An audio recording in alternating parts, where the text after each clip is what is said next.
Hello everyone, good morning. हम सब ने मॉनेटरी पॉलिसी सुना हुआ है कि मॉनेटरी पॉलिसी क्या होती है। तो मॉनेटरी पॉलिसी के टू टाइप्स होते हैं, एक एक्सपेंशनरी मॉनेटरी पॉलिसी और दूसरी कॉन्ट्रैक्शनरी मॉनेटरी पॉलिसी। तो एक्सपेंशनरी मॉनेटरी पॉलिसी क्या होती है हमने देख रखा है। तो आज हम देखने वाले कॉन्ट्रैक्शनरी मॉनेटरी पॉलिसी।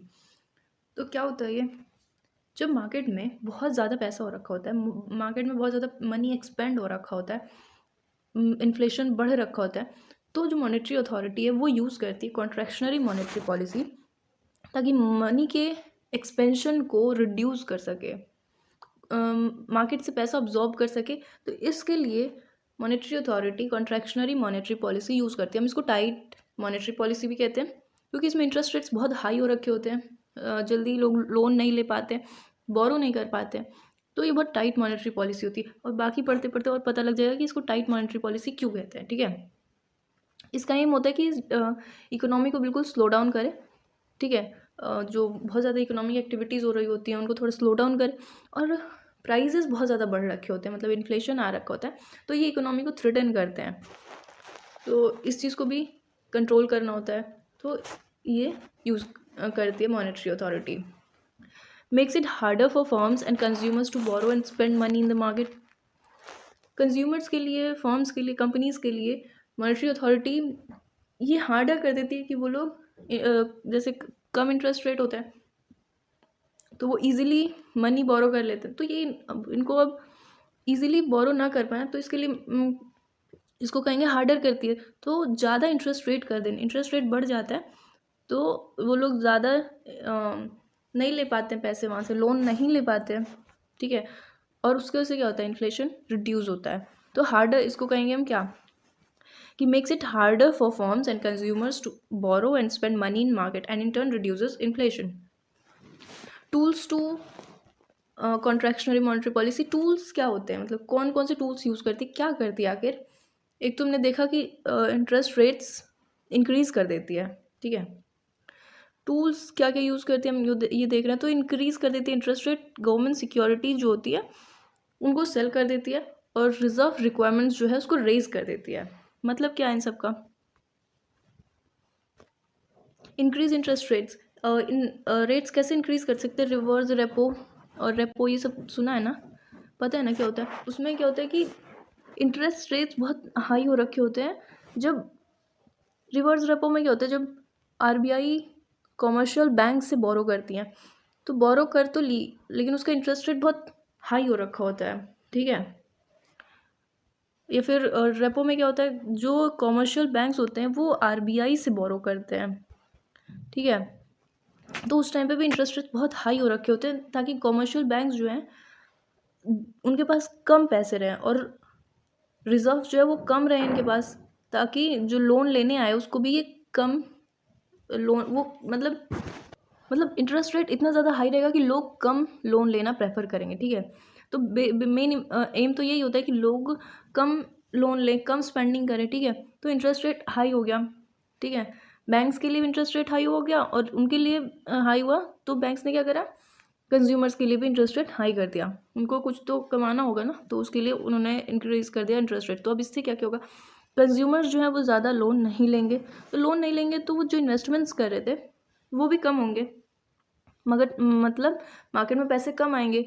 ठीक है, मार्केट में पैसे कम आएंगे, डिमांड कम होगी, मतलब कहने का कि तो फर्म्स भी अपने प्रोडक्शन को कम करेंगी, फर्म्स प्रोडक्शन कम करेंगी तो एम्प्लॉयज़ को निकालेंगी। तो इस तरीके से मार्केट से मनी कहाँ आएगा, बैंक्स के पास आ जाएगा, आरबीआई के पास आ जाएगा बेसिकली। ठीक है, सेलिंग गवर्नमेंट सिक्योरिटीज़, ओएमओ सुना है, ओपन मार्केट ऑपरेशन। उसमें क्या होता है कि आरबीआई क्या करती है, गवर्नमेंट सिक्योरिटीज़ का लेना देना करती है, खरीदती है, बेचती है। ठीक है, सेलिंग बाइंग करती है। तो इस टाइम पे ये सारी की सारी सिक्योरिटीज़ सेल कर देगी, ताकि सारा पैसा किसके पास आ जाए, बैंक को सारा सेल कर देगी अपनी सिक्योरिटीज़। बैंक से गवर्नमेंट सिक्योरिटीज़ हो गई या फिर बॉन्ड्स हो गए, तो आरबीआई कॉमर्शियल बैंक्स को सेल कर देंगी। तो कॉमर्शियल बैंक्स के सारे पैसे किसके पास आ जाएंगे, आरबीआई के पास आ जाएंगे।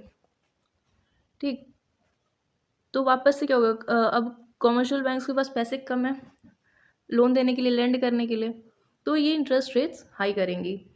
इंटरेस्ट रेट्स हाई होंगे तो फिर लोग कम पैसे ले जाएंगे, कम बोरो करेंगे, मार्केट में वापस से पैसे की कमी हो जाएगी। कमी कहने का मतलब कि मार्केट में बहुत ज़्यादा एक्सपेंशन हो रखा होता है पैसे का, मनी का, तो वो कम हो जाएगा, ठीक है। Raising the reserve requirements, reserve requirements raise कर देती है, बढ़ा देती हैं आरबीआई कॉमर्शियल बैंक्स का। दो होते हैं ना, एसएलआर और सीआरआर। तो एसएलआर में क्या होता है कि जो कॉमर्शियल बैंक्स होती हैं उनको खुद के पास ही पैसे रखने होते हैं रिजर्व के फॉर्म में, ठीक है। और सीआरआर में क्या होता है, आरबीआई जो है उसके पास रखने होते हैं कॉमर्शियल बैंक्स को, ठीक है। तो ये दोनों ही इनके रिजर्व रिक्वायरमेंट्स इंक्रीज कर देती है आरबीआई। किसके हाथ में होता है, आरबीआई के हाथ में होता है। तो रिजर्व रिक्वायरमेंट्स हाई कर देती है कि ज़्यादा से ज़्यादा रिजर्व रखना है। तो वापस से कॉमर्शियल बैंक्स जो है उनके पास पैसे कम हो गए, तो वो क्या करेंगे, इंटरेस्ट रेट हाई कर देंगी, ठीक है। तो ये 3 टूल्स थे जिनके थ्रू मॉनेटरी अथॉरिटी जो है मार्केट से पैसे को एब्जॉर्ब करती है, ठीक है। इसमें हम सारी चीज़ें देख ली हमने, रिजर्व रेपो रेट भी देख लिया, इसमें ओएमओस देख लिया, इसमें देख लिया हमने एसएलआर और सीआरआर, ठीक है। तो सारे कॉन्सेप्ट्स यहाँ पे यूज़ हुए हैं, ठीक। व्हेन डू आरबीआई यूजेस, ये वैसे तो मैंने बता दिया कॉन्ट्रैक्शनरी मॉनेटरी पॉलिसी कब यूज़ करती है, लेकिन एक और बात देख लो, जब मार्केट में बहुत ज़्यादा पैसा आ रखा होता है, ये तो देख लिया हमने। During period of increased speculation and capital investments, जब बहुत ज़्यादा कैपिटल इन्वेस्टमेंट्स हो रहे होते हैं, मशीनरीज में इन्वेस्टमेंट्स हो रहे होते हैं, स्पेक्यूलेशंस में हो रहे होते हैं, ठीक है। और लो सेविंग्स हो जाती हैं, बिल्कुल लोग सेविंग्स नहीं करते, इंटरेस्ट रेट्स बिल्कुल कम हो रखे होते हैं, तो लोग क्या करते हैं, ज़्यादा से ज़्यादा सिर्फ इन्वेस्टमेंट्स करते हैं। तो इन्वेस्टमेंट्स बहुत ज़्यादा हो रहे हैं, इन्हीं सबको रोकने के लिए तो कॉन्ट्रैक्शनरी मॉनेटरी पॉलिसी यूज़ होता है, ठीक है। एक्सपेंशनरी मॉनेटरी पॉलिसी जब आ रखा होता है तो वो बिल्कुल लो इंटरेस्ट हो रखा होता है, तो उस टाइम पे कॉन्ट्रैक्शनरी मॉनेटरी पॉलिसी यूज़ होता है, क्योंकि एक्सपेंशनरी मॉनेटरी पॉलिसी के टाइम पे इन्फ्लेशन बहुत ज़्यादा बढ़ जाता है अगर longer terms expansionary monetary policy चल रही है तो, ठीक है। क्राउडिंग आउट इफेक्ट्स की वजह से भी, मतलब क्या, इंटरेस्ट रेट्स बिल्कुल स्पाइक हो रखे होते हैं और इसकी वजह से क्या होता है, reduction in private investment spending such that it dampens the initial increase of total investment spending.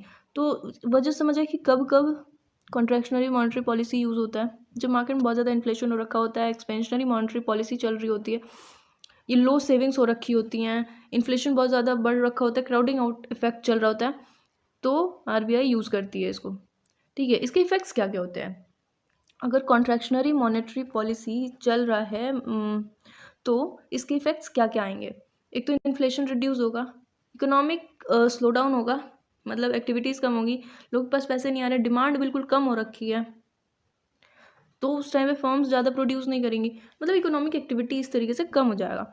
Unemployment बढ़ रखा होता है बहुत ज़्यादा, फर्म्स अपने वर्कर्स को निकाल रही हैं, तो अनएम्प्लॉयमेंट बढ़ रखा होता है, ये कभी कभी के लिए ठीक भी होता है वैसे तो।